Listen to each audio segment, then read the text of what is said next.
এটা আছে ব্রহ্মকল্প সত্য যুগের কথা।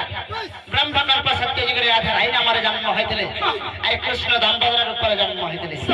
দিনের আই কা বলেছেন হে প্রভু আমার স্বামী স্ত্রী হবার তো জনক পছে বিক্রি করা আর হেলে মতে তুমি গুড়ি কথাটি ছন্দা কপাট করে রাখিছ আমাদের আর তবে আশ্চর্য হে দামোদর কা বলেছেন আগে আশ্চর্য হয় না আমরা তো কথা তোমাকে ছন্দে বলি